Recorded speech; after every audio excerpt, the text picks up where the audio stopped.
नमस्ते दोस्तों, आप सभी लोगों का स्वागत है वापस अपने एक नए लेक्चर के अंदर। तो जैसे कि आप लोग यहाँ पर देख सकते हैं कि आज का जो हमारा लेक्चर रहेगा वो हमारा जो कंटिन्यूअस चैप्टर चल रहा था उसी के ऊपर है।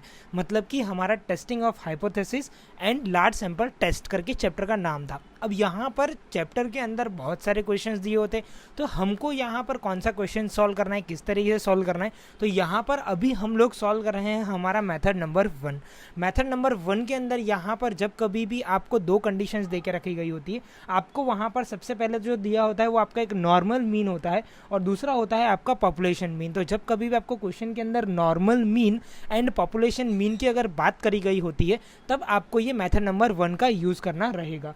अब यहाँ पर आपको आगे क्या करना है, तो सबसे पहली चीज़ आप लोगों को यहाँ पर क्वेश्चन पहले अच्छे से रीड करना है, बिकॉज क्वेश्चन के अंदर से ही आपको थोड़ी बहुत इन्फॉर्मेशन तो यहाँ पर पता चलने वाली है, इसीलिए। अब यहाँ पर लिखा हुआ है कि अ स्टेनोग्राफर क्लेम्स। अब देखो सबसे पहले वर्ड ध्यान रखना है यहाँ पर, claims that he can write at an average speed of 120 per minute. अब यहाँ पर ध्यान रखो कि जो स्टेनोग्राफर है ये क्या कहता है कि भाई मैं 120 वर्ड्स पर मिनट लिखने की कैपेसिटी स्टेन करता हूँ।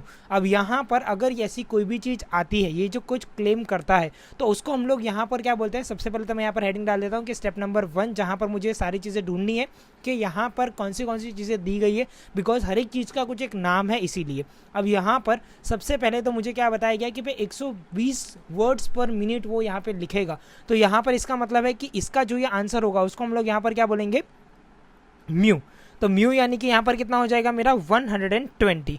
फिर उसके बाद आगे बोला गया है इन 100 ट्रायल्स ही ऑब्टेन अ एवरेज स्पीड। देखो अब यहाँ पर बताया गया है कि अगर वो 100 ट्रायल करता है, यानी कि यहाँ पर हमको n बताया गया है कि भाई n इक्वल्स टू 100, अगर वो 100 ट्रायल करता है तो उसकी एवरेज स्पीड जो है, एवरेज मतलब होता है हमारा मीन।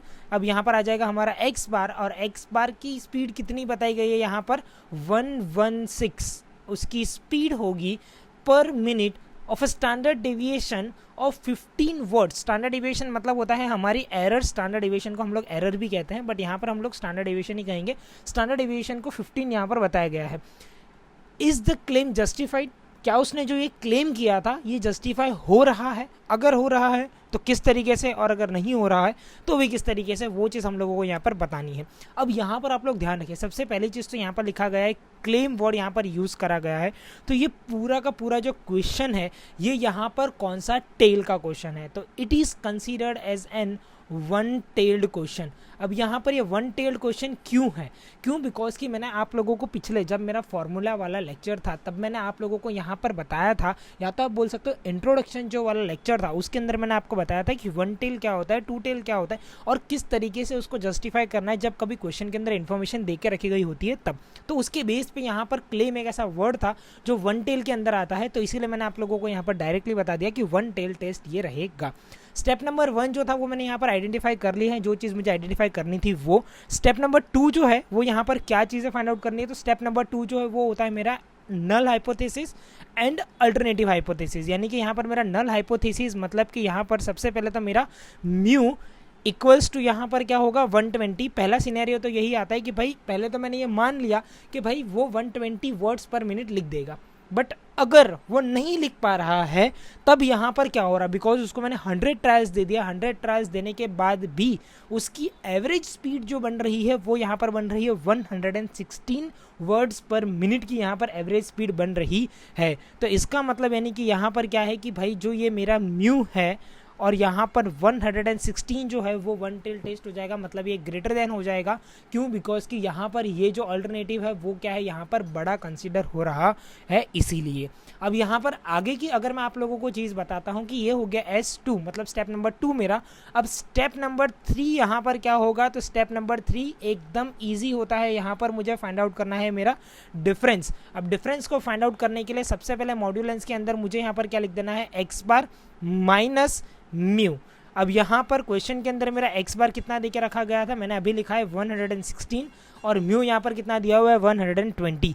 अब यहाँ पर सबसे पहले तो मैं लिख दूंगा 116 माइनस 120 और ये मॉड्यूलेंस को यहाँ पर हम लोग कर देंगे क्लोज। अब इसको अगर आप माइनस करोगे तो आपका आंसर माइनस में आएगा और मॉड्यूलेंस के बाहर अगर कोई भी चीज़ आती है तो आपको उसको डायरेक्टली प्लस में लिख देना रहता है। ये मेरा हुआ यहाँ पर स्टेप नंबर 3। अब इसी के साथ साथ यहाँ पर मैं क्या करूँगा, मेरा स्टेप नंबर 4 जो है वो भी यहाँ पर फाइंड आउट कर देंगे। स्टेप नंबर 4 यहाँ पर क्या होगा मेरा एस ई ऑफ एक्स बार। अब यहाँ पर मुझे क्या करना है, फाइंड आउट करना है मेरा एस ई। अब एसी को फाइंड आउट करने का फॉर्मूला क्या होता है, standard deviation divided by root में एन। अब यहाँ पर स्टैंडर्ड डेविएशन क्वेश्चन के अंदर कितना दे के रखा है, तो स्टैंडर्ड डेविएशन है वो यहाँ पर क्वेश्चन के अंदर दिया हुआ है 15 और यहाँ पर एन जो है वो दिया गया है 100। तो यहाँ पर मैं क्या करूँगा, सबसे पहले तो ऊपर लिख दूंगा मेरा यहाँ पर 15 और नीचे रूट में यहाँ पर कितना आ जाएगा मेरा 100। अब रूट का 100 अगर मैं करता हूँ तो यहाँ पर कितना आ जाएगा 15 डिवाइडेड बाय 10 और 15 डिवाइडेड बाय 10 अगर हम लोग यहाँ पर करते हैं तो इसका सीधा सा आंसर आ जाएगा मेरा 1.5। ये मेरा हो गया यहाँ पर एस ई। अब यहाँ पर ये ऐसी के बाद ये जो मेरा स्टेप नंबर 4 कंप्लीट होने के बाद स्टेप नंबर 5 जो है वो मेरा यहाँ पर शुरू हो जाएगा। सो स्टेप नंबर 5 यहाँ पर क्या कहता है, सबसे पहला मेरा स्टेप नंबर 5 का मैं नाम लिख देता हूँ कि स्टेप नंबर 5 मतलब होता है जेड कैलकुलेशन। और जेड कैलकुलेशन को हम लोग यहाँ पर डिनोट करते हैं डिफरेंशिएशन को डिवाइड करके एस ई के साथ। अब यहाँ पर डिफरेंशिएशन है मेरा 4 और ऐसे यहाँ पर मेरा कितना आया था 1.5।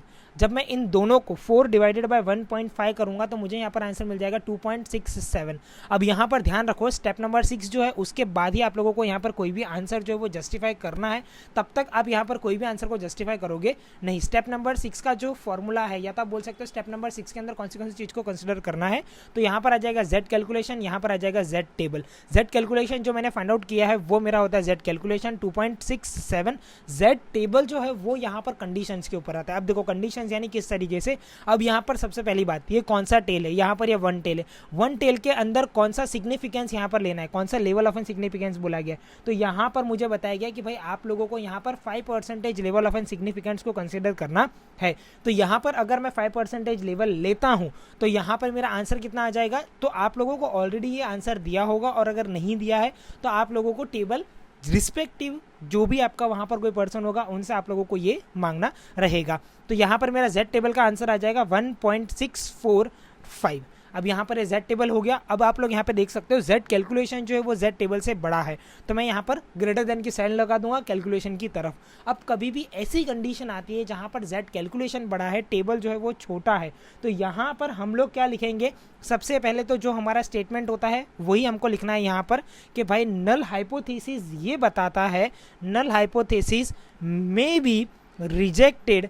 क्यों रिजेक्ट हो रहा है, बिकॉज यहाँ पर जेड कैलकुलेशन जो है वो क्या है, बड़ा है, इसी वजह से at a 5% level of an significance यहाँ पर ये कंडीशन होने के कारण की वजह से यहाँ पर क्या है कि HO मतलब कि नल हाइपोथेसिस जो है वो यहाँ पर क्या हो रहा है, रिजेक्ट हो रहा है। और यहाँ पर अगर ऐसी कोई चीज़ भी आती है तो ग्रेटर देन की साइन आएगी तो यहाँ पर क्या हो जाएगा, ये एक्सेप्ट हो जाएगा। सो इस तरीके से यहाँ पर क्या है, जब कभी भी आपको क्वेश्चन के अंदर इन्फॉर्मेशन दे के रखी गई होती है तो सबसे पहले ट्राई करो कि आप वहाँ पे ये टेल फाइंड आउट कर लो, वो 1 टेल है या 2 टेल है। अगर आपने ये फाइंड आउट कर लिया तो आपका आने वाला जो क्वेश्चन मतलब आगे के जो भी सारे स्टेप्स है वो थोड़े ईजी हो जाएंगे। और अगर नहीं भी फाइंड आउट किया, अगर आप लास्ट में जाकर भी ढूंढते हो तो भी कोई दिक्कत नहीं है, आपको सिर्फ एक और बार क्वेश्चन पढ़ना वहाँ पे रहेगा। सो मिलते हैं अपने नेक्स्ट लेक्चर में, तब तक के लिए bye and thank you so much.